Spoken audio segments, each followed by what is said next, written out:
আমাদের করতে হবে অন্যভাবে।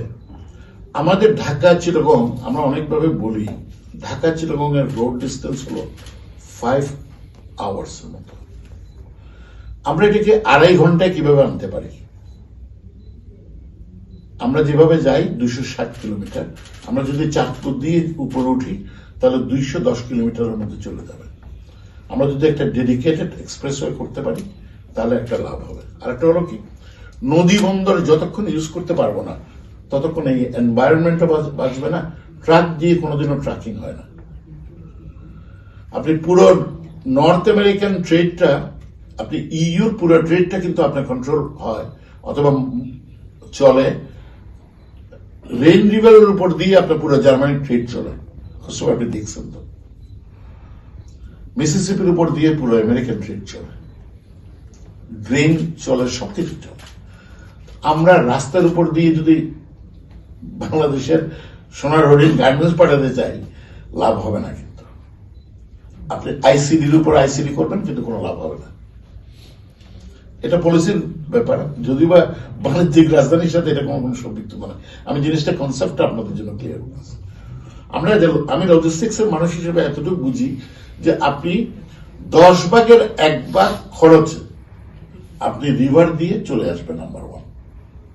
আর 10 ভাগের 1 ভাগ পুরো জিনিসটা যেটা দরকার হবে আপনি যে রাস্তা দিয়ে করতে গেলে, আমরা যদি 10 ভাগ যদি পলিউট করি, নদী দিয়ে করতে গেলে 1 ভাগ পলিউশনে চলে আসবে। শিমুল আরেকটা কথা অ্যাড করেছেন যে 3000 টনের জাহাজও চলে এখন। It's possible to run 5000 ton vessel.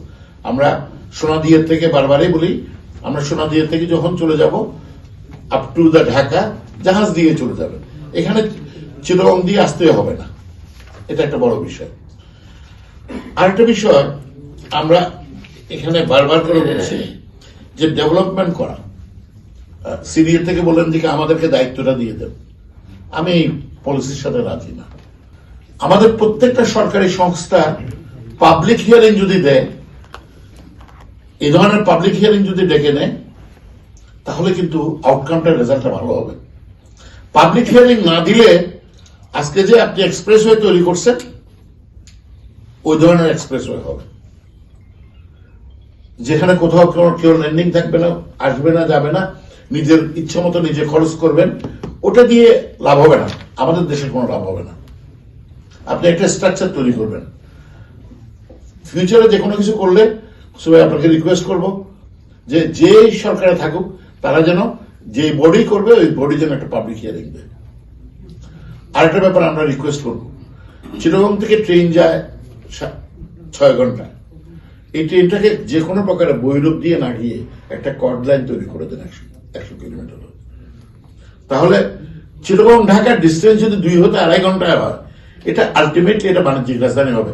Khasru ভাই, আমি ঢাকায় থাকবো না, কারণ আমার কাজ যদি শেষ হয়ে যায় সন্ধ্যা 7টায়, আমরা এর থেকে কম বেশি দূরত্ব, 2 ঘন্টা 2.5 ঘন্টা দূরত্ব। সাংহাই থেকে আপনি লন্ডন থেকে আপনি দেখেন, আমরা লন্ডন থেকে দূরে যারা আপনারা যান 2-2.5 ঘন্টার মধ্যে আমরা ট্রেনে চলে যাই। আমরা যদি ঢাকায় যদি কাজটা যদি শেষ করতে পারি, চিটাগংয়ের লোক ঢাকায় আর ঘুমাতে চায় না। কানেক্টিভিটি যদি 2.5 ঘন্টায় করতে পারে, খসরু ভাই আপনিও থাকবেন না ঢাকায়। কারণ এই 2.5 ঘন্টা কানেক্টিভিটিটা করা কিন্তু সম্ভব, এটা অসম্ভব কোনো কিছু না। এটা হলো আমাদের জন্য বড় চ্যালেঞ্জ।